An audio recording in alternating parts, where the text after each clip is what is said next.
सब जिंदा रहते हैं आगे बढ़ो आओ जल्दी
बात बतेला कि बेटा सबके दरबार पर जब बहन के दरबार में जी की बात जाने सा बहन के चरित्र वह देखने सा पहले के मारो मारो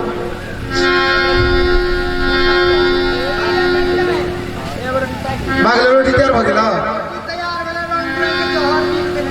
अच्छा चल के तो घोड़ा यार मिला के चल। अरे बहिना ये घोड़ा चली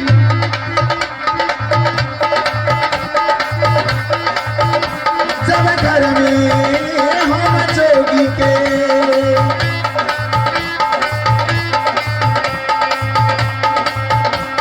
अभी लाइके ये जमा चला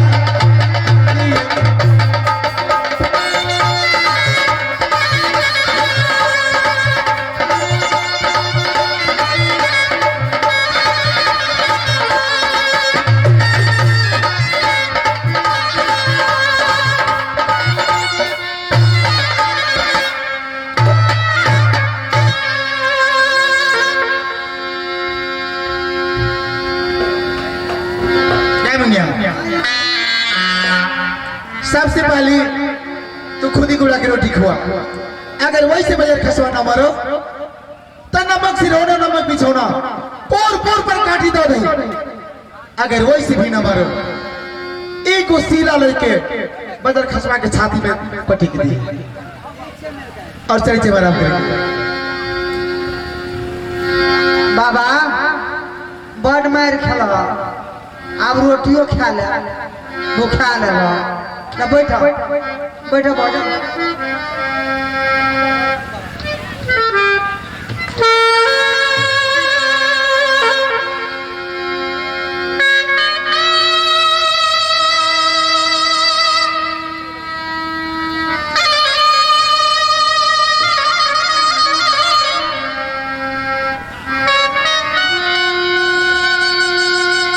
तो तू खाना खा हमें चपाई नहीं दिला रखा।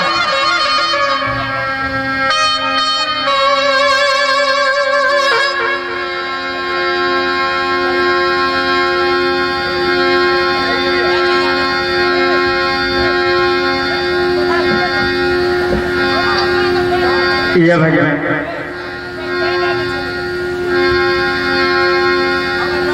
यह वास्तविक माँ कालक के बेटा सबके दरबार से बहन के नहीं दरबार जाए।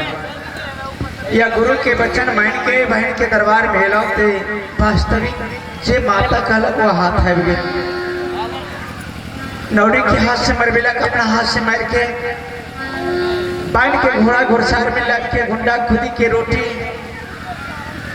बुझकट्टा में पानी पुटल चटाए निमक बिछोना निमक सिरना पोर पोर पर काटी छुकाव के लिए या बहन आदेश को दिला अपना नौरी के और लश्कर फौज की। या भगवान सारा संसार में यह हर पापों की सहन करवाने माँ धरती हर प्राणियों के भोजन दवाने एक माँ धरती आए बिना माँ धरती के अनुमति से भोजन ग्रहण करो तो जीवन में कभी कल्याण न मिला। और सबसे पहले माँ धरती से अनुमति ले यदि माँ धरती अनुमति दे दे तो वह भोजन के ग्रहण करके और यह चाम छोला इनका स्वीप दे चाहे माँ धरती और ये चांद स्वरूप विपद के समय गवाही छिला और जितना गंजन जितना या वस्तु बहन देला वो घोड़ा के घर में दवाल प्रमाण बन गई। सुनो बेटा गोपीचंद अरे हे माँ धरती आदेश के माँ यह भोजन करके यह चाम सोला स्वीप दी। नहीं बेटा इस समय तुम अपना प्राण मत गवाओ बेटा। जो तुम्हें विधाता ने लीलान में लिख दिया है बेटा वो संसार में कौन मिटा सकता है। इसलिए तुम चिंता मत करो बेटा। जो खाने के लिए बहन तुमको दिया है उसमें विष मिला हुआ है। वो खाना तुम हमको ओद्र में रख दो। और यहाँ से लौटकर अपने माता के पास चले जाओ। आज तुम नंगा बनकर आया तो सहोदर बहन तुमको पहचान नहीं किया, और 101 भार लेकर फिर अपने बहन के दरबार चले आना। बेटा संपत्ति का बहन होता है और विपत्ति का यार होता है, इसलिए तुम चिंता मत करो। तुम तो धर्म के धरोहर हो बेटा। पाप रूपी नौका पर धर्म रूपी पतवार बनाकर तुमको यह संसार में परमात्मा ने भेजा है, तो इतना चिंता तुम क्यों करते हो? चिंता करना मनुष्य को व्यर्थ हुआ करती है। चिंता मत करो, अपना कर्म करते चलो, फल देने वाले कोई और है बेटा। इसलिए चिंता छोड़कर यहाँ से लौटकर अपने माता के पास जाओ और 101 भार सजाकर फिर बहन के दरबार चले आना। देख लो यह संसार का रीत क्या है, सिर्फ कर्म करते चलो और अपना यह जो नाशवान शरीर है आज मेरा तो कल जाएगा, इसलिए चिंता छोड़कर अपना कर्म करो बेटा। जय माँ धरती, ऐसा ही मैं करूँगा माँ। आज मैं आंखों से मैंने देखा कि जितने मक्खी इस गुड्डा खुदी का रोटी पर बैठा वो अपने अपने चोला को त्याग दिया। इसका अर्थ जो बात मुझे दुनिया से मिटाने के लिए चाहा या माँ के कोई अनाथ कर दिया भाई ने।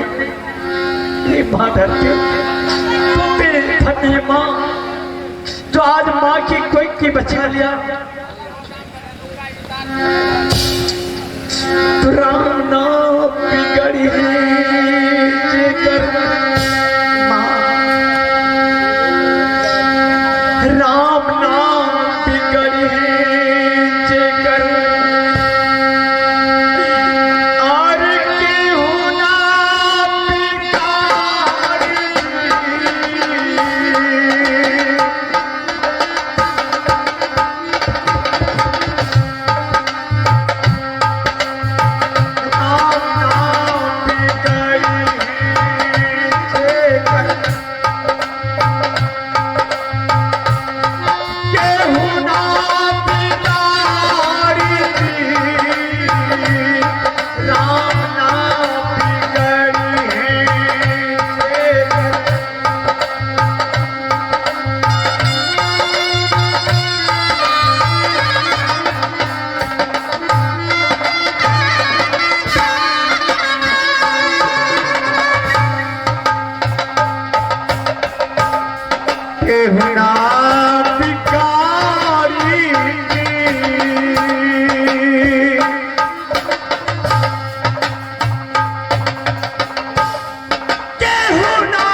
आज मैं अपनी माँ धरती की सलाह के अनुसार अपने माता के दरबार को मैं चलता हूँ नगर विराट।